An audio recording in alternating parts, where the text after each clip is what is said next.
Hello everyone, मैं विवेक आपके लिए फिर से हाजिर हूँ आज यूट्यूब पर। हम जैसा कि हमने लास्ट वीडियो में बेटा बोला था कि हम टेंस से स्टार्ट करेंगे, तो आपके सामने लिखा भी हुआ है। तो आइए स्टार्ट करते हैं टेंस। तो एक बार जान लेते हैं बच्चे कि टेंस एक्चुअल में आपका कहाँ से आया, क्यों आया और ये किस फैमिली का मेंबर है। ठीक है, इसके बाद स्टार्ट करें। तो बेटा पहले हम थोड़ी सी बात कर लेते हैं पार्ट ऑफ स्पीच। इससे आपको थोड़ा सा ये भी मालूम हो जाएगा कि इंग्लिश का बच्चे सिलेबस क्या है, आपका ग्रामर में आपको एक्चुअल में क्या क्या पढ़ना पड़ता है। पार्ट ऑफ स्पीच आप लोग उम्मीद करते हैं पता होगा, लेकिन हम थोड़ा सा इसको फैमिली के रूप में डील करेंगे आज। ठीक है, स्टार्ट करते हैं। सबसे पहले आपकी पार्ट ऑफ स्पीच जो है वो बच्चे क्या होती है, नाउन। सेकंड नंबर पे आपका आता है क्या, प्रोनाउन। थर्ड नंबर पे वर्ब। फोर्थ पे हो गए बच्चे आपके एडजेक्टिव।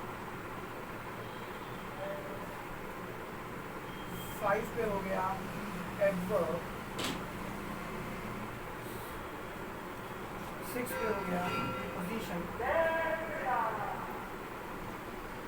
7 पे हो गया कंजंक्शन। और 8 नंबर पे हो गया बच्चे इंटरजेक्शन। बेटा जो पार्ट ऑफ स्पीच है जो मैंने आपका यहाँ पे लिखा हुआ है, पार्ट ऑफ स्पीच बेटा आपके ग्रामर की क्या होती है, कोर होती है। कोर समझते हो ना, मूवी देखी होगी आपने। कोर होती है, कोर इन द सेंस अगर आपने ग्रामर में इन सबको सीख लिया तो आपको समझिए ग्रामर आ गई। पूरा ग्रामर इसी के अंदर आपका समाहित है, इसको चाहे जैसे समझ जाए। इसीलिए टेंस आप जो पढ़ने जा रहे हैं, जो आज हम स्टार्ट करने जा रहे हैं, वो इसमें से किसका पार्ट है, आपको कैसे कैसे कौन सी चीज़ों को पढ़ना है, उसके बारे में थोड़ी सी बात कर लेते हैं। फर्स्ट आपका पार्ट ऑफ स्पीच है बच्चे noun, pronoun, verb, adjective, adverb और 6 है आपका प्रीपोजिशन, कंजंक्शन और इंटरजेक्शन। तो एक एक मिनट के लिए हम छोटी छोटी बातें कर लेते हैं। एक्चुअल में हमारा नाउन क्या है, प्रोनाउन क्या है। तो हम इसको एक बेटा ये फैमिली है, एक परिवार में आपके क्या है 8 मेंबर हैं, उनको डील करते हैं। और ये मजाक नहीं होगा, आपको लगेगा मैं भी जो बताने जा रहा हूँ वो मजाक नहीं है। मैं आपको लास्ट वीडियो में मैंने कुछ बातें बोली थी, उससे आप सब आपको लिंक करना शुरू करेंगे। इंग्लिश बेटा पूरी एक दूसरे से लिंक है। हमेशा ध्यान रखिए, आप कोई भी चैप्टर पढ़ेंगे, अगला नया चैप्टर, तो याद रखिएगा 70% पीछे का ही कंटेंट होता है आपका। पीछे ही जो ग्रामर पढ़ी है वही यूज होगी, 30% नए बेसिक्स उसमें ऐड हो जाते हैं। ठीक है, तो चलिए शुरू करते हैं बेटा। नाउन जैसा कि आपने पढ़ रखा है, बचपन में आपको नाउन जब कहा जाता था, टीचर कहती थी सुनाओ, तो पैंट अपने ऊपर चढ़ा के क्या बोलते थे, noun is the name of person, place, animal और थिंग। और आपने ये भी सुना होगा, एक कहावत कही करती थी हम लोग के टाइम पे जब हम एकेडमिक में थे, कि सूरज की लाली से लेके चाय की प्याली तक जो दिख रहा है, जो कुछ है, वो सब के सब बेटा क्या है, नाउन है, संज्ञा है। वो वाली डेफिनेशन मत रख लेना, noun is the wife of नहुआ। ठीक है, खैर बढ़ते हैं बेटा। तो नाउन आपका एक्चुअल में क्या है, किसी का भी नाम। अगर कोई चीज़ नाम अपना ले रखती है तो हम उसको बच्चे क्या बोलेंगे, नाउन, नेमिंग वर्ड। और चूंकि देखिए ध्यान से, ये ग्रामर में पार्ट ऑफ स्पीच में सबसे पहले आया हुआ है, तो इसको ग्रामर में सबसे ज़्यादा इंपॉर्टेंट बोला जाता है। ठीक है, सबसे पहले बच्चे अगर ग्रामर में आपको कुछ पढ़ना है तो नाउन से ही स्टार्ट करें, या फिर आप किससे स्टार्ट कर दें, टेंस से स्टार्ट करें। दोनों ही चैप्टर से ग्रामर को शुरू किया जा सकता है। ठीक है, तो नाउन आपका क्या है, नेमिंग वर्ड। उसको एकदम फैमिली के तरीके से अगर बच्चे डील करेंगे तो फैमिली में मैंने इसको नाम दिया है बेटा जीजा जी। ठीक है, ये बेटा फैमिली है, उसके मैं सारे मेंबर आपको रिलेट करा दूंगा अच्छे से, और उसका पूरी ग्रामर में इम्पैक्ट पड़ेगा। ऐसा नहीं कि बस ये मजाक में मैंने लिख दिया कि बस वीडियो को थोड़ा सा बनाना था अच्छे से तो हमने उसको जीजा जी बोल दिया। ये सारी की सारी चीज़ें जो मैं आपको एक फैमिली के मेंबर्स के रूप में बताऊंगा, वो सब रिलेट करेंगे। कैसे, देखते जाइएगा धीरे धीरे। ठीक है, नाउन को हमने बेटा क्या बोल दिया, जीजा जी। अब बात आती है बेटा प्रोनाउन क्या है। तो प्रो बेटा आपका क्या है, लैटिन वर्ड है। नाउन जान के ना बेटा, किसी का भी नाम है, ये तो पूरा एक चैप्टर है जो कम से कम 40 घंटे का लेक्चर हो जाएगा नाउन अगर मैं पढ़ाऊंगा तब। ठीक है, अभी हम बस केवल इंट्रो कर रहे हैं बेटा। प्रोनाउन, प्रो आप जानते हैं बेटा क्या है, एक लैटिन भाषा का शब्द है। जब वो कैब पढ़ेंगे तो हम रूट वर्ड पढ़ेंगे, तब हम उसमें जानेंगे कि लैटिन भाषा के रूट से हम कैसे इंग्लिश में वर्ड बनाते हैं, वो बात की बातें हैं। लेकिन अभी इतना जान लीजिए, इस वर्ड को आपने पहले कहीं सुना होगा बेटा। आपने क्या नाम था मूवी का, सुल्तान। सुल्तान में एक रेसलिंग लीग थी बेटा, उसका नाम क्या था, प्रो रेसलिंग लीग। तो उसमें भी प्रो था और यहाँ भी प्रो था। क्या दोनों में सिमिलरिटी थी? बेटा प्रो एक ग्रीक भाषा का शब्द है जिसका मतलब होता है इंग्लिश में फॉर। फॉर का मतलब होता है क्या? सभी लोगों को पता है, के लिए। तो प्रोनाउन की डेफिनेशन में ही, सॉरी उसके वर्ड में ही उसका मतलब छिपा हुआ है, फॉर प्लस नाउन। यानी कि अगर इसको हिंदी में बोलें तो नाउन के लिए, यानी ऐसे शब्द जिसको प्रयोग नाउन के लिए किया जा सकता है उसी को हम क्या बोलते हैं? प्रोनाउन। जैसे कि मूवी में आपने नाम सुना होगा प्रो रेसलिंग लीग, यानी कि रेसलिंग जानते हो बेटा, कुश्ती, प्रो मतलब के लिए, यानी ऐसी लीग जो कुश्ती के लिए, यानी कि कुश्ती के लिए बनाई गई थी, उसका नाम क्या रख दिया हमने? Pro wrestling. Pro wrestling. तो आज के बाद जहाँ कहीं भी आपको प्रो वर्ड दिखाई देता है, बिल्कुल सिंपल सी बात है, उसका मतलब क्या है? फॉर है। ओके, आगे बढ़ते हैं। तो अब आपने यहाँ पे जाना प्रोनाउन यानी कि नाउन के लिए, यानी कि ऐसे शब्द जो किसके लिए इस्तेमाल यूज हो? नाउन के लिए हो। तो हम यहाँ पे लिख सकते हैं इन प्लेस ऑफ नाउन, जिनका यूज हम नाउन की जगह पे कर सकें। कैसे करेंगे? जब हम ये चैप्टर पढ़ेंगे तब डील करेंगे, ठीक है। लेकिन अब फिर वही बात है, इस फैमिली में ये कौन सा सदस्य है? बेटा इसको हमने कह दिया तुम्हारे जीजा जी के मित्र हैं। जीजा जी को ऐसे लिख दूं? क्यों मैंने उनको फ्रेंड क्यों बोला जीजा जी का? वो बेटा इस वजह से, बेटा पहली बात, नाउन क्या है? सबसे इंपॉर्टेंट पार्ट है आपका पार्ट ऑफ स्पीच का, इसी से ग्रामर की शुरुआत होती है, हम सबसे पहले इसी को पढ़ते हैं, ठीक है। तो देखो नाउन की इंपॉर्टेंस और बेटा जीजा की इंपॉर्टेंस कैसे पता चल जाएगा? एक ऐसा शब्द जिसके नाम के पहले भी जी है और आगे भी जी है, कितना इंपॉर्टेंट पर्सन होगा आप लोगों को पता ही होगा। आज नहीं तो कल तुम भी जीजा बनोगे और तुम्हारे भी कोई जीजा होंगे, ठीक है। तो इस शब्द का महत्व आप धीरे धीरे समझ ही जाएंगे, जीवन अभी आपका बहुत है। तो जीजा जी एक ऐसा शब्द है जिसके आगे भी जी पीछे भी जी, यानी कि इस शब्द की भी इंपॉर्टेंस है अपनी, और जैसे कि पार्ट ऑफ स्पीच में बच्चे नाउन की इंपॉर्टेंस है, इसलिए मैंने इसको कहा। अब मैंने इसको फ्रेंड क्यों बोला जीजा जी का? बेटा इसलिए कि नाउन के स्थान पे आ सकता है। मान लो बेटा तुम्हें तुम्हारी ससुराल में कोई काम पड़ गया, ठीक है, तुम्हें जाना था तो तुम नहीं जा पाए, तो तुमने अपने दोस्त से कह दिया यार जाके मेरा वो सामान रखा हुआ है या कुछ भी है जाके उसको ले आना। तो जैसे ही तुम्हारा मित्र वहाँ जाएगा तो भैया उस तुम्हारे मित्र की भी उतना ही सम्मान किया जाएगा जितना तुम्हारा किया गया था, और हो सका तो शायद उससे ज़्यादा किया जाएगा। बेटा जब तुम जीजा बनोगे, जब तुम इस ओहदे पर आओगे तो देखना कभी अपने दोस्त को लेके जाना, उसका ज़्यादा सम्मान होगा। क्यों? क्योंकि ये आज आया है, तुम तो बेटा डेली तुमसे तो कल भी चाय बनवा के पी लेंगे, लेकिन ये आज आया है तो इसको तो कम से कम चाय बना के पिला ही दी जाए। ये तो क्या कहेगा किसके घर गए थे। तो इसकी भी अपनी एक अलग इंपॉर्टेंस है जो कि नाउन की जगह पर इस्तेमाल किया जा सकता है। उसको हमने क्या लिख दिया? जीजा जी के मित्र लिख दिया। तो इस परिवार में इस सदस्य की इंपॉर्टेंस क्या हो गई? इसका ओहदा क्या हो गया? ये हो गया। तीसरी बात करते हैं वर्ब। अब आपने अगर मेरा लास्ट वीडियो देखा होगा तो मैंने शादी कॉन्सेप्ट आपको पढ़ाया था। वर्ब मैंने क्या बताई थी आपको? वर्ब क्या है आपकी? वहाँ पे मैंने दुल्हन बताया था। अब देखिए वर्ब की इंपॉर्टेंस क्या है। आप जानते हैं अगर ये सदस्य, अब देखिए कहानी जोड़ना शुरू कर रहा हूँ, बहुत इत्मीनान से सुनिएगा, आनंद आएगा आपको, समझ में भी आएगा, ये गारंटी है। नाउन बच्चे जब घर आए आपके, यानी कि जीजा जी जब घर आए, सबसे ज़्यादा पहाड़ अगर किसी के ऊपर टूटता है तो वो उस लड़की, यानी कि जिसके ये हस्बैंड है, उसकी छोटी बहन की सबसे ज़्यादा पहाड़। क्यों? भैया जीजा जी आ गए, जून का महीना है और उनको पकौड़े खाने हैं। अब बेचारी वो बच्ची जाके किचन में पकौड़े बना रही और अपनी बड़ी बहन को गाली दे रही कि खुद तो यार शादी करके निकल गई, मुझको फंसा दी। कईयों के साथ ये बीता भी होगा, ठीक है। तो वह बच्चे क्या है, जब ये सदस्य आता है घर पे तो सबसे ज़्यादा वर्कलोड अगर किसी पर पड़ता है वो किस पे पड़ता है? वर्क पे पड़ता है। वर्क पे इन द सेंस, यानी जीजा जी घर पर आएंगे तो सबसे ज़्यादा लोड किसके ऊपर पड़ेगा? किस पे पड़ेगा बोलो? घर की उस छोटी लड़की पे जिसकी बड़ी बहन की शादी हुई है इन सज्जन से। क्यों पड़ेगा? भैया उनको आज चिकन खाना है इतनी गर्मी में, उनको आज पकौड़े खाने हैं। तो बेटा इतनी गर्मी में पकौड़े में बच्चा वो नमक नहीं डालती, बस नमक का काम पूरा हो जाता है, ठीक है, करना नहीं ऐसे, ठीक है। तो वर्ब को मैंने बेटा क्या बोला, ये क्या करती है सबसे ज़्यादा इनके आने पे? काम। तो जो काम करेगा वही तो एक्शन शो करेगा, यानी कि ये कौन सा, इसको हम लिख सकते हैं, ये वो वर्ड होंगे जो एक्शन को बच्चे शो करते हैं। और जीजा जी के घर पे आने पे सबसे ज़्यादा एक्शन किसके द्वारा किया जाता है? उस घर की छोटी बहन। और सच मानो बहुत कोसती है अपनी बड़ी बहन पे, और खुद तो शादी करके निकल गई, मैं फंसी हूँ इस चक्करों में। अब बेटा तीसरे सज्जन आते हैं, ठीक है। अब तुम खुद बताओ बेटा, ये तो सभी को पता होगा कि ए और जे के बीच के साउंड, अगर आप रूट वर्ड पढ़ते हैं लैटिन भाषा से, ये सब चीज़ें सिखाई जाती हैं। ए और जे के बीच में जो डी होता है उसको कभी साउंड नहीं किया जाता है, इस बात का हम ध्यान रखेंगे। तो इसको भूल से भी बेटा एडजेक्टिव ना पढ़िएगा, सामने वाला कोमा में आ सकता है कि ये किसी दूसरे ग्रह का प्राणी है, बशर्ते उसको अंग्रेजी का बच्चे ज्ञान सही हो। ठीक है, इस बात का ध्यान रखेंगे।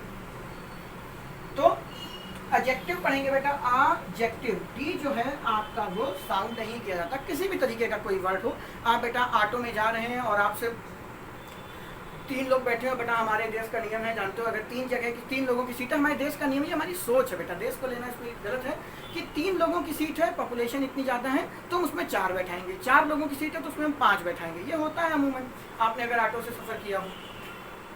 ठीक है, तो जब आप उसमें जाते हैं तो कहते हो भाई साहब थोड़ा एडजस्ट हो जाइए, तो वो एडजस्ट नहीं होता, वो क्या होगा, एडजस्ट हो जाइए।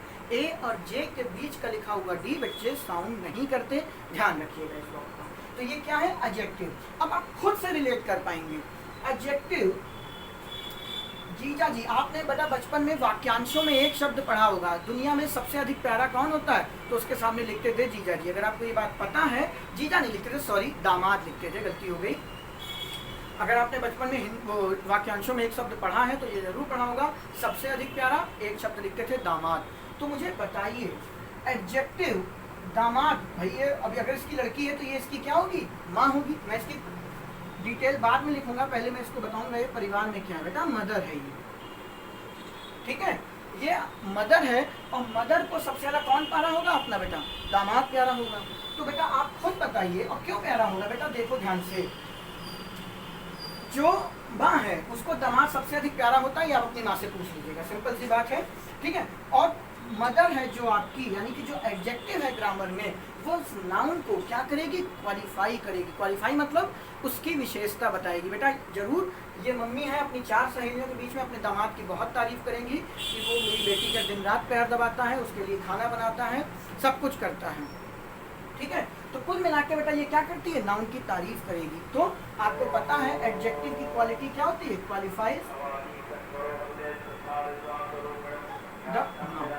अब मुझे बात बताओ, जब कभी अगर तुम्हारी शादी नहीं हुई है, या तुमने किसी घर में किसी बड़े भाई बहन की शादी हुई होगी, तो आपको ये बात बहुत अच्छे से पता होगी बच्चे, क्या कि जब भी शादी होती है तो हमेशा दोस्त पे नज़र रखी जाती है कि यार अगर इसका दोस्त सही है तो वो लड़का भी सही होगा। अगर बेटा दोस्त गांजे का सेवन करता है, सिगरेट पीता है, बीड़ी पीता है, तो उसका दोस्त जिससे आपकी शादी की बात हो रही है, महिला हो या पुरुष हो, डजंट मैटर, तो हमें यहाँ पे ये बात क्लियर हो जाएगी कि जब भी शादी करनी है तो बेटा उनके दोस्तों को जरूर तलाशा जाता है एक बार, कि जैसी संगत, कहते हैं ना संगत का असर, जैसी संगत यानी कि जैसा दोस्त होगा वैसे ही वो लड़का होगा। तो मुझे बताइए, अगर एडजेक्टिव यानी कि माँ अपने दामाद की तारीफ करती है तो बच्चे अपने उसके दोस्त की भी तारीफ करेगी। क्यों? क्योंकि अगर दोस्त अच्छा इंसान नहीं है, बुरी संगत में है, नशा करता है, फलाना धमाका जो भी है, तो क्या ये नहीं करेगा, क्योंकि दोनों मित्र हैं, और मित्र मतलब क्या, संगत। तो इसका मतलब एडजेक्टिव जो कि माँ है वो नाउन और प्रोनाउन दोनों की तारीफ करेगी। तो क्वालिफाइज नाउन, मैं बच्चे नीचे लिख दे रहा हूँ इस बात को, प्रोनाउन। ठीक है, तो जो आपका एडजेक्टिव है वो किसको क्वालिफाई करेगा, नाउन को भी क्वालिफाई करेगा, यानी कि दामाद को भी क्वालिफाई करेगा, और उसके मित्र को भी करेगा। बेटा वर्ब को करेगा, बताओ बेटा। मुझे तो जहाँ तक ध्यान है, मेरी भी बहनें हैं, मैंने देखा है मम्मी कभी बहन की तारीफ, चाहे वो जितना अच्छा खाना बना दे, हम जाके एक बार खाना बना दे बहुत पसंद आ जाएगा उनको, लेकिन अगर लड़की उनकी खाना बनाती है तो हमेशा उसमें कमी निकाल ही देती है किसी न तरीके से। लड़कियां अगर सुन रही हैं तो मैं केवल अपना एक अनुभव बता रहा हूँ, जरूरी नहीं सबके घर में ऐसा ही हो। तो बेटा माँ कभी वर्ब की तारीफ नहीं करती, यानी एडजेक्टिव कभी वर्ब की तारीफ नहीं करता, यानी वर्ब की विशेषता नहीं बताता। अब इसी परिवार में ये रख कर दे रहे, इसी परिवार में 5वें सदस्य हैं बच्चे, एडवर्ब। एडवर्ब क्या है, अब मैं आप खुद बता देंगे एडवर्ब क्या है। अगर जिस बच्चे को नहीं पता एडवर्ब क्या है वो तब भी मेरी एक लाइन सुन करके बता देगा। क्या बेटा, ऐसा कौन सा सदस्य है जो परिवार में अपनी बेटी से सबसे ज्यादा प्यार करता है, जल्दी से बताओ कौन करता है। बेटा लड़कियों से सबसे ज्यादा प्यार माँ करती है कि पिता? भाई बेसिकली हमने यही नोटिस किया है। अब इधर तो बेटा जगह नहीं है, मैं यहीं पे लिख दे रहा हूँ, फादर यानी कि पिता। एडवर्ब बच्चे क्या है अपने आप में, फैमिली में पिता का रोल प्ले करते हैं। क्यों? क्योंकि सबसे पहले पिता अगर किसी को सबसे ज्यादा प्यार करता है घर में तो वो अपनी बेटी को ही करता है। तो पिता का सबसे पहला काम क्या है? क्वालिफाई। क्वालिफाई का मतलब उसकी विशेषता बताना, उसकी इंपॉर्टेंस बताना। वो अब एक बात बताओ बेटा, कभी तुम्हारे पिताजी ने तुम्हारी तारीफ की? अगर तुम फर्स्ट डिवीजन भी पास हुए होगे तो पिताजी क्या कहते हैं? हम लोग एक थे, कितना तुम्हारे 80% है, हमारे उस जमाने में बच्चे 85% आते थे। तुम्हारी उम्र में हमने कौन कौन से झंडे गाड़ दिए ये तुमको भी नहीं पता। तो मुझे तो नहीं लगता कि पिताजी ने कभी अपने बच्चे की तारीफ की होगी। बच्चा मतलब यहाँ पे बेटा ही समझ लो, दामाद समझ लो, कुछ भी। तो पिता सबसे ज्यादा तारीफ किसकी करते हैं? भाई हमारे पिताजी की तो एक खास आदत है, वो सबसे ज्यादा तारीफ खुद की करते हैं। क्या? जब दो बुजुर्ग मतलब दो पिता टाइप के लोग एक साथ बैठ के बात करते हैं, कहते क्या अरे ये आजकल की पीढ़ी क्या करेगी, हमने देखिए इतना बड़ा घर बना दिया, 4 बच्चों की शादी कर दी, इन लोगों से एक नहीं समझ।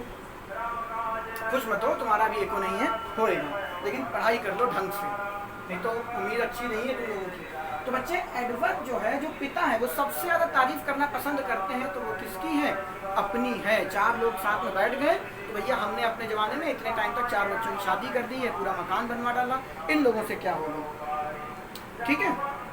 तो हमने एडवर्ड को फादर बोला तो खुद को बेटा जरूर क्वालिफाई करेगा, यानी कि ये एडवर्ड को ही क्वालिफाई करता है।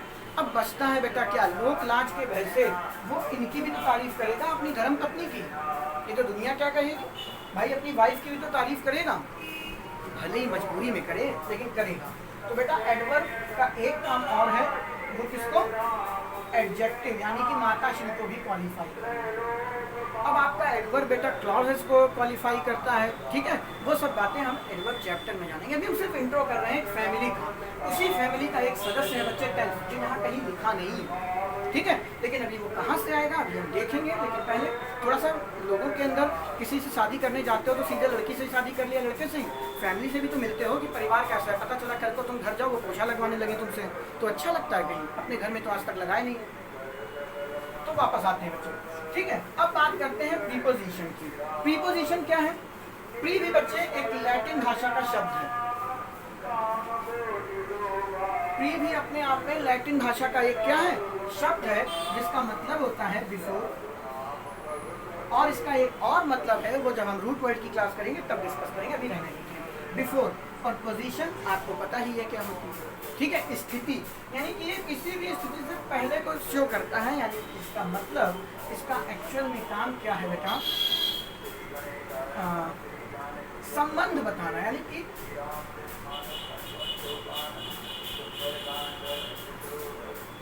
रिलेट द वर्ड, ठीक है। ये रिलेट करता है बेटा, ध्यान रखिएगा। प्रीपोजिशन और कंजंक्शन में अक्सर लोग कंफ्यूज हो जाते हैं।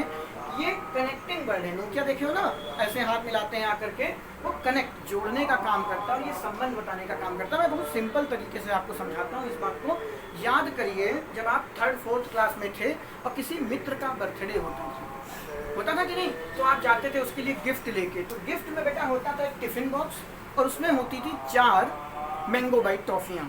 उम्मीद है तुमने भी दी होंगी, ठीक है। तो उस गिफ्ट के ऊपर तुम बेटा 2 लिखते थे। 2 के सामने उस मित्र का नाम, मान लो मित्र का नाम क्या है? टिंकू। 2 के साथ तुम टिंकू लिखते थे और फ्रॉम करके बच्चे अपना नाम लिख देते थे। फ्रॉम करके आप क्या लिख देते थे? अपना नाम लिख देते थे। तो यहाँ पे क्या दिखा रहा है कि आप जो 10 रुपए का टिफिन बॉक्स लेके उसमें 2 रुपए की टॉफी डाल के जो 50 रुपए का खाना खाया है उसके घर से, वो डिब्बा क्या शो करा रहा है? टू बेटा उसकी पोजीशन को बता रहा है, जिस डिब्बे यानी कि जिस गिफ्ट पे आपने उस 2 को लिखा हुआ है, इसका मतलब वो गिफ्ट टिंकू के पास जा रहा है, ठीक है। उस गिफ्ट की बेटा पोजीशन क्या है कि वो टिंकू के पास जा रहा है और तुम्हारी पास से दूर हो रहा है। फ्रॉम बेटा सेपरेशन को दिखाता है, जब प्रीपोजिशन पढ़ेंगे तब डिस्कस करेंगे इसको हम। और 2 किसको दिखाता है कि वो उसके पास जा रहा है, रिलेशन को नहीं कहेंगे, लिंक को दिखा रहा है उस जगह पर। तो बेटा आप खुद देखेंगे, ये उस वर्ड मतलब यहाँ पे हम गिफ्ट रैपर की बात कर रहे हैं, उस गिफ्ट को रिलेट कर रहा है कि ये किसकी जेब में जाएगा और किसकी जेब से जाएगा। क्यों? क्लियर है ना बात? तो प्रीपोजिशन का काम है क्या? Relate the word. अब बेटा फैमिली में ये क्या बनेंगे? रिलेशन कौन बताता है? देखिए ना, जब आप कभी किसी मम्मी ने आपसे कहा कि बेटा चलो फला आंटी के लड़के की शादी है, तुम गए, और वहाँ बेवकूफ़ों की तरह बैठे हुए, कुछ करने को ही नहीं है, किसी को जानते ही नहीं हो, बस एक ही नज़र है ढक्कन कब खुलेंगे, खुले खाना खाए निकले, कोई बोलने वाला ही नहीं है। और वही तुम्हारे मित्र की शादी हो तो कहो स्टेज में उसको उतार के सोफ़ा खिसका के तुम वहाँ नाच के चले आओ, करोगे कि नहीं? क्यों? वहाँ तुम सबको जानते हो, और मम्मी जिस आंटी की शादी में लेके, आंटी नहीं उनकी बेटी की शादी में लेके गई हैं आपको, उनको आप जानते ही नहीं, तो वहाँ पे आपको फीलिंग नहीं आई। वो इसी वजह से है क्योंकि आपने किसी को रिलेट ही नहीं किया। आप किसी से, क्या बोलते हैं उसको हिंदी में, शब्द नहीं आ रहा दिमाग में, आपने उस चीज़ को बेटा रिलेट नहीं किया किसी से। कैसे? तो फैमिली में वो सज्जन कौन होगा बेटा? ये वो व्यक्ति होता है जब लड़का और लड़की वाले दोनों साथ में होते हैं और बीच वाला व्यक्ति खड़े होकर बताता है ये लड़के के चचिया ससुर, ये मम्मिया ससुर, ये बेटा नागिन डांस करने वाले हैं बारात में, इनका विशेष ध्यान रखना, ये गटर में कभी भी नाचते नाचते गिर जाते हैं। उसी प्रकार लड़की वालों की तरफ से इंट्रोड्यूस होता है। तो एक व्यक्ति जो लड़की वालों को भी जानता है, लड़के वालों को भी जानता है, वो इन दोनों को रिलेट करता है। आप देखेंगे प्रीपोजिशन का बहुत इंपॉर्टेंट रोल है ग्रामर में। उसके बगल में हमेशा नाउन ऑब्जेक्टिव केस होना चाहिए, क्या है कैसे वो देखा जाएगा। लेकिन अभी सिर्फ इतना समझ लीजिए कि प्रीपोजिशन एक पक्ष दो पक्ष होंगे, उसके बीच में रिलेशन बताता है। और जैसे कि आप यहाँ पे देख रहे हैं, यहाँ पे दो पक्ष हैं, एक आपका गिफ्ट है, ये रिलेशन बता रहा कि ये गिफ्ट टिंकू की जेब में जाएगा और तुम्हारी जेब से जाएगा। क्लियर है बात? तो ये आपका प्रीपोजिशन का एक छोटा सा इंट्रो हो गया। ठीक है, आगे बढ़ते हैं बेटा। कंजंक्शन। अब ये बंदा क्या है? कन एक लैटिन भाषा का ग्रीक शब्द है। कन का मतलब होता है बच्चे विद और टुगेदर। आपको लैटिन भाषा आनी चाहिए। अब कहोगे अरे सर इंग्लिश तो आज तक आई नहीं, जो कक्षा 2 से पढ़ रहे हैं, लैटिन भाषा कहाँ से आ जाएगी? तो लैटिन भाषा नहीं सीखनी है आपको बेटा, आपको रूट सीखने हैं। एक रूट से आप मिनिमम 4 से 5 वर्ड बना सकते हैं, और कुछ ऐसे भी रूट होंगे जिनसे आप एक रूट से एक ही वर्ड बनाएंगे, उनको भूले से भी नहीं याद करना, क्योंकि जिस रूट से एक ही वर्ड बनता है उसको याद करने से क्या फायदा, वही वर्ड ना याद कर लें। हाँ, अगर कोई ऐसा रूट है जो 3 से 4 शब्द बनाता है तो उसको याद किया जा सकता है। जैसे आपका क्या है? कंजंक्शन। कन का मतलब बच्चे क्या होता है? With together. जहाँ पर भी कन लगा है आप समझ जाइए उसका मतलब क्या है? With together. और जंक्शन बेटा समझते हो? जैसे आप लखनऊ में हैं, अगर लखनऊ के बच्चे वीडियो देख रहे हैं तो वो जानते हैं जंक्शन का मतलब, लखनऊ के सभी लोग जानते हैं, कोई दो स्थानों को जोड़ने वाला। चारबाग रेलवे स्टेशन है बच्चे को, क्या है? जंक्शन ही तो है। तो वो दोनों को जोड़ता है आपस में, तो कनेक्ट करता है। तो विद टुगेदर का भी मतलब यही है, जंक्शन का भी मतलब वही है कि जोड़ने वाला। तो इसी को मैंने अभी भी बोला था कि नोकिया में जब फोन ऑन करो तो ऐसे 2 हाथ आते हैं दूसरे को पकड़ के, और शायद लिखा भी होता है कनेक्टिंग पीपल। ठीक है, और कंजंक्शन क्या कहता है? Connecting word, connecting phrase, connecting clauses. वो बात की बातें हैं कितनी तरीकों से को जोड़ता है। अभी हम सिर्फ यहाँ पे लिखते हैं कनेक्टिंग वर्ड। ठीक है, तो कंजंक्शन बच्चे क्या है? अपने आप में जोड़ने का काम करता है। और फैमिली में हम उसको क्या नाम देंगे बेटा? जोड़ता कौन है? मैंने अभी आपको शादी कॉन्सेप्ट समझाया था, उसमें हेल्पिंग वर्क क्या रूल कर रही थी कि बेटा लड़का भी मौजूद था शादी में, लड़की भी मौजूद थी, और पंडित जी भाग गए, तो शादी होगी नहीं होगी, अब तक दूसरा पंडित जी नहीं आएंगे, शादी कौन कराएगा भाई? मंत्र कौन पड़ेगा? तो वैसे ही बच्चे कंजंक्शन भी आपका वही रोल प्ले करता है, जोड़ने का। ये रिलेशन बताता है, ये वो हैं जो लड़के वाले और लड़की वालों दोनों का इंट्रो करवाता है कि ये वो हैं, ये वो हैं। अगर आपको नहीं याद होगा तो एक मूवी याद होगी आपको, क्या नाम था? अक्षय कुमार की थी, नाम नहीं याद आ रहा। उसमें वो लोग होटल में मिलते हैं तो एक सज्जन दोनों क्लास को इंट्रो कराते हैं, बस वही बात है। उसी प्रकार कंजंक्शन का बेटा क्या है? उनको हम क्या बोलते हैं? घर जोड़े। सुना होगा आपने, हिंदी मूवी देखी होगी ये सब बात। घर जोड़े यानी कि जो शादी आदि करवाते हैं उनको हमने कंजंक्शन बोल दिया। पंडित जी लिख लो जो पर्टिकुलर मंडप में बैठ के शादी करवाते हैं। तीसरे सज्जन कौन है बच्चे? इंटरजेक्शन। ये वो इंटरजेक्शन है, इसको फैमिली में बेटा क्या समझाऊं मैं, कैसे समझाऊं? वो छोटे बच्चे हैं कि बेटा आप मंडप में बैठे हुए हो और शादी में आपकी शादी हो रही है, वो बगल में आए, कान बेटा अपने जेब से बेटा क्या एक झाड़ू तीली निकली, तुम्हारे कान में ऐसे करके भाग गए या नाक में ऐसे करके भाग गए, तुम्हें पता भी नहीं चला। वो पास आए धीरे से चुपके से, लाओ कान में कुछ बताएं, और तुम्हारे कान में उंगली करके भाग गए, तो तुम क्या हो गए? एकदम से अजीब सा रिएक्शन आपने किया। बस वही इंटरजेक्शन है। इंटरजेक्शन का मतलब होता है किसी भी चीज़ को बिना सोचे समझे, बिना सोचे समझे नहीं कहेंगे, बिना सोचे हुए बोल देना, एकदम से स्पॉन्टेनियस। कुछ भी ऐसे घटना घट जाए, आप जा रहे हैं, बगल से आपके ट्रक गुजर जाए बहुत तेजी से, तो आपने एकदम से चौंक करके जो भी प्यारे प्यारे शब्द बोलिएगा नहीं, यहाँ पे जो भी आपके शब्द एकदम से निकले हों मुँह से, जो आपने बिना सोचे हुए बोल दिया हो, उसी को हम क्या बोलते हैं? इंटरजेक्शन। ये चीज़ बिना सोचे समझे नहीं बोलना चाहिए, बिना सोचे हुए बोली जाती है। अब खुद सोच देखिए आप, इस चीज को आपका पेपर नहीं पूछ सकता, ये आपके सिलेबस से बाहर की चीज है। क्यों? क्योंकि इससे क्वेश्चन नहीं बनाए जा सकते बेटा। क्यों? क्योंकि ये तभी यूज होगा जब आप उस चीज को बिना सोचे हुए बोलें। फॉर एग्जाम्पल हम कह दें कि आप जा रहे हैं एकदम से और आप सामने एकदम से कोई भयावह दृश्य देख लें कि 2 लोगों का एक्सीडेंट हो गया, तो आपके मुंह से ओ माय गॉड निकल गया। कुछ भी आप सामने से देखें, या कुछ बहुत ही एक्साइटमेंट, आपने सुबह उठे और आपने पेपर देखा और आपका नाम आ गया, आप पास हो गए, फिर याद आया अरे मैंने तो पेपर ही नहीं दिया था, ये कोई और होगा। ठीक है, तो उस टाइम खुशी में आपके जो शब्द निकले एकदम से, वो सारा का सारा किस कैटेगरी में आ जाता है बच्चे? इंटरजेक्शन में आ जाता है। और ये पार्ट ऑफ स्पीच का सदस्य होते हुए भी आपके सिलेबस से बाहर की चीज है। क्यों है? क्योंकि इस चीज का क्वेश्चन अरेंज नहीं किया जा सकता पेपर में। ठीक है, तो ये 7 चीजें हैं आपकी क्या? ग्रामर की कोर। कोर समझते हो बेटा? जैसे पृथ्वी की कोर है, उसके बगैर वो नहीं चलने वाली, ऐसे ग्रामर की कोर है, जड़ है। अगर आप ये सारी बातें समझ लेते हैं तो आपके लिए ग्रामर एक खेल होगा। ठीक है, और अगर नहीं समझ पाते हैं तो आप ग्रामर के लिए खेल होंगे, आपके साथ तो खिलवाड़ी करेंगे, पेपर आएगा फेल हो जाओगे, कहना ना कि आपके साथ खेल हो गया। अब प्रश्न उठता है जो मैं शुरू करने जा रहा हूँ बेटा बच्चे, टॉपिक आपका क्या है? टेंस। वो क्या है? वो बच्चे हमने कहा ना ग्रामर को 2 तरह से आप कर सकते हैं, या तो नाउन से स्टार्ट किया जाए या बच्चे टेंस। तो मैंने अपनी ऑफलाइन क्लासेस में नाउन से बहुत बार पढ़ाया है। ठीक है, तो इस बार कुछ नया करते हैं, वर्ब से स्टार्ट करते हैं। ठीक है, तो जरा ध्यान से देखिएगा, मैं नीचे बना दे रहा हूँ, इधर तो जगह नहीं है। वर्ब को आप 2 सेक्शन में पढ़ेंगे। अब इसी में आपका बेटा डायरेक्ट इंडायरेक्ट एक्टिव पैसिव आ जाता है, वो सारा का सारा इसी का पार्ट है, वर्ब का ही है। अब ये मैं सोचिए कंडीशनल सेंटेंस इसमें नहीं पढ़ना है क्या आपको? और subject verb agreement, subject verb agreement तो बच्चे कोई चैप्टर होता ही नहीं है। सब्जेक्ट वर्ब एग्रीमेंट एक ऐसा चैप्टर है कि आपको जो इसमें आपने सीखा, आपके जो रूल इससे फॉलो नहीं हो रहे हैं, वो आपने सब्जेक्ट वर्ब एग्रीमेंट पढ़ा दिया। क्यों? क्योंकि आपको पता है जैसे आई के बाद हमेशा एम लगता है, लेकिन अगर कोई ऐसा सेंटेंस हो जाए जिसमें आई के साथ इज लगने लगे, तो आपके पास कोई तरीका नहीं है इसको समझने का, ना आपको ये बात समझाई गई, तो आपको एक चैप्टर दे दिया ग्रामर में कि सब्जेक्ट वर्ब एग्रीमेंट, इसको याद कर लो ऐसे, इसके साथ ये होता है, उसके साथ वो होता है। लेकिन सब्जेक्ट वर्ब एग्रीमेंट जैसा बच्चे कोई चैप्टर होता ही नहीं। आपके जितने रूप होने, अगर आई के साथ एम लगता है तो आई के साथ इज लगता है, तो उसके पीछे कोई लॉजिक है। अगर आप वो लॉजिक समझ गए तो आपको सब्जेक्ट वर्ब एग्रीमेंट चैप्टर पढ़ने की जरूरत ही नहीं है। पहली बात ये दिमाग में बैठा लीजिएगा। और आप देखिए ना, आई के साथ एम लगता है और आई के साथ इज भी लगता है। मैं तो लिख के दिखाऊं, देखो लिख दे रहा हूँ, I is the name of a movie. बेटा साउथ की मूवी होगी, आपने देखा होगा, आई क्या है यहाँ पे? Is the name of a movie. मैं आपको डिटेल में समझाऊंगा कि जिस आई को आपने रख लिया है, आई के साथ एम लगता है बच्चे, वो जो आई के साथ एम लगता है वो आई पर्सनल प्रोनाउन होता है।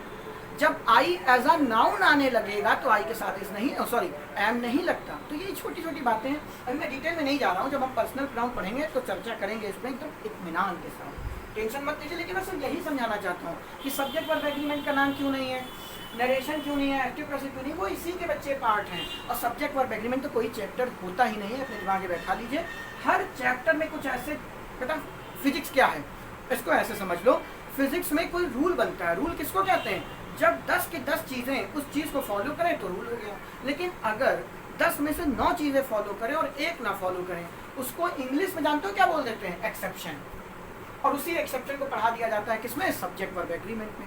जबकि ऐसा कुछ भी नहीं है, वो एक्सेप्शन है ही नहीं। बट एक्सेप्शन क्या होता है? किसी ने कुछ अपने मन से थोड़ी लिख दिया होगा, कुछ सोचा होगा, कुछ समझा होगा, कुछ लॉजिक होगा, और बस वही लॉजिक जिस दिन आप समझ गए आपकी सारी प्रॉब्लम सॉल्व हो जाएंगी। ठीक है, आइए आगे कंटिन्यू करते हैं। इस बात को मैं यहीं पे छोड़ दे रहा हूँ, ये अभी हम नहीं कर रहे हैं। ठीक है, मैं बात कर रहा था बच्चे कि वर्ब की। वर्ब को हम कैसे डील करेंगे? देखिए, वर्ब आपकी 2 तरीके से होंगी। एक आपकी बेटा हम पढ़ेंगे वर्ब बेसिक, ठीक है, और दूसरी है बच्चे वर्ब एडवांस। मेरा फेवरेट चैप्टर, कम से कम 1.5-2 महीने लगाता हूँ ऑफलाइन क्लास में इसको मैं समझाने के लिए। इससे कम में बेटा नहीं समझ पाओगे। अब कहते हो सर आपकी स्पीड कम होगी, वो अलग बात है, वो आपका काम है, आप चयन करिएगा कि मेरी स्पीड कम है कि इस चैप्टर का गहराई कितनी ज्यादा है, एक एक चीज क्यों, कहाँ, कब, कैसे हो गई। आपने सुना होगा टू के लिए भी बेटा के लिए टू लगाते हैं और फॉर के लिए भी के लिए के भी फॉर लगाते हैं, लेकिन क्या आपको पता है कि टू और फॉर एक ही वर्ड के लिए, एक ही सिनेरियो के लिए लगते हैं, लेकिन इसके बीच में पर्टिकुलर डिफरेंस क्या है? तो वो सब हम ऐसी बारीक चीज़ें हम यहाँ पर ही सीखते हैं। बहुत मज़ा आएगा। मेरा फेवरेट चैप्टर है, लेकिन बहुत दूर है, अभी अभी तो यहीं पर है। तो देखिए, वर्ब बेसिक को भी बच्चे दो पार्ट में तोड़ दिया। किसमें? टेंस, टेंस और मॉडल्स। ठीक है, तो हम ये पढ़ने जा रहे हैं। इसी जितना भी ग्रामर में बच्चे जो कुछ है वो सारा का सारा इसी में है, यही इसकी कोर है। आपको इससे ज़्यादा कुछ सीखना ही नहीं। नरेशन हो गया, एक्टिव पैसिव हो गया। अगर आपको टेंस नहीं आता, मॉडल्स नहीं आता, तो भूल जाइए आप नरेशन और एक्टिव पैसिव कर पाएंगे। बात समझ रहे हैं? भूल जाइए इस बात को। तो ये सारी बेसिक फंडे हैं। हमको क्या पढ़ना है? आप पहले टेंस को, ठीक है। तो ये है एक परिवार, जैसे कि हम लोग हैं, उसी प्रकार इनका भी एक परिवार है, जिसमें पर्टिकुलर हर एक पर्सन की अपनी इंपॉर्टेंस। और बच्चे ध्यान रखिएगा, फैमिली में कौन सी चीज़ क्या है, इस बात का अच्छे से ध्यान रखना। क्यों?